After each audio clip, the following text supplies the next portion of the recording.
Hi, everyone. Today, I want to talk about fear. I want to talk about what fear is doing to you. I know so many of us moms have lived in that for some for a long time, and some of you might just be getting started, and that's why you're here. And for those of you that are new here to my channel, I just want to welcome you. This channel exists because I'm a firm believer that every mom deserves a support system during this time. I walked a hard road with my own daughter for about 10 years, and all the while her life was spiraling out of control, mine was as well. And so now I'm honored I get to help moms regain their own life in the midst of the chaos. So, welcome, and let's dive into this. I want to talk about this because have you ever heard the saying, fear, F-E-A-R, is false evidence appearing real? Because that's what it is. We're making fear is fake. Fear is fake. Fear is something that the enemy puts in our head and we allow it. We all do it. We've all done it. We all do it. And so it's our job to stop it, right?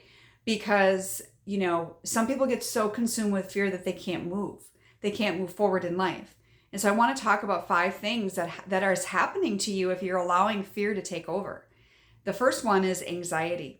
Fear causes anxiety, hands down. It will not serve you, right? I know majority of you moms are dealing with anxiety and even depression. And that is brought on by so many different things, but worry and fear is at the top of that list. Number 2 is that it weakens your immune system. And I know I talk about this fight or flight, adrenaline issue that we have with our bodies, but my body was stuck in fight or flight mode for so many years that my adrenal, if you know anything about the adrenal and thyroid and all of that, my adrenals were shot, and it took a lot of work to get them back. And so that's what I learned is how your body goes into that fight or flight mode. It weakens your immune system, and you're wrecking, havoc on your organs, on your hormones.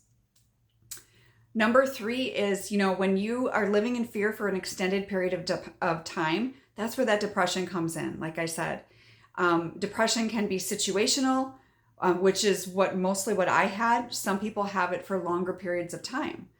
I didn't have mine for a super long period of time, but it would come and go.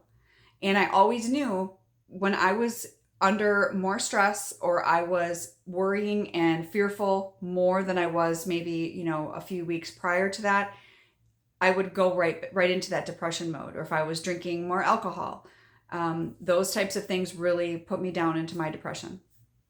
Number 4 is lacking confidence. When you are full of fear, imagine that. I mean, fear comes in lots of different shapes and sizes, right? You can fear an object, you could fear an animal or a reptile or whatnot. But fear of losing your child, fear of, not being able to save them, fear of them not calling you again, fear of estrangement, all of those things, but they're very real.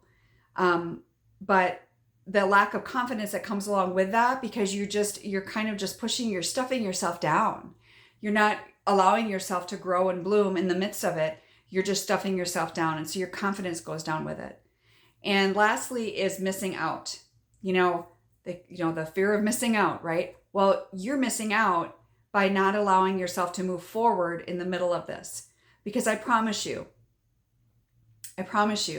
that by you, there is no harm that is going to come by you standing tall, getting the work done for yourself and bettering yourself, taking a look in the mirror and bettering what you need to work on and focus on yourself while your child is, your child could be doing a million things right now. And so could mine, right? But they're adults. We're talking about adult children here, not teens. Not those that are under your roof and under your care. We're talking about adult children who are grown adults who get to choose how they want to live their life.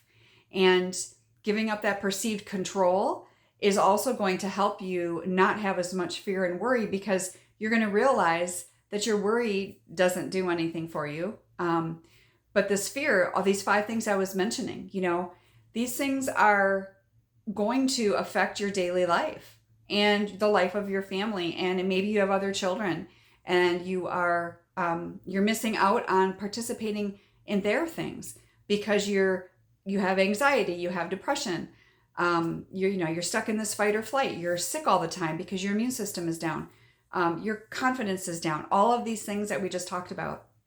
And so I just want to encourage you. So you know that it is okay. It is not selfish for you to move on. It is not selfish for you to move forward. Doesn't mean you don't love your child. Doesn't mean you gave up on your child. But sometimes I want you to do it for you. But if you can't find it in yourself to do it for you at this moment, then do it for them. Do it for them. Because in the long run, they're going to want a healthy mom, right? They're going to want a mom that has done the work, work through her own stuff. Because what are you, ideally, you're wanting them to get the help that they need. Well, if you're anything like me, I had to do a lot of work on myself. And a lot of that was from my own childhood, from past relationships, all of this kind of stuff. There's traumatic, we all have trauma in our lives. And there's nothing wrong with admitting that. And so I just encourage you to really focus on you, overcome that fear, and know that it is false evidence appearing real. It is false evidence appearing real. So I hope that helped. If we've never chatted before and you want a 30-minute discovery call for us to have a 30-minute conversation about your situation, and I can tell you how my different coaching options can help you, we can definitely do that. We'll put the link below for that, and I will see you soon. Take care.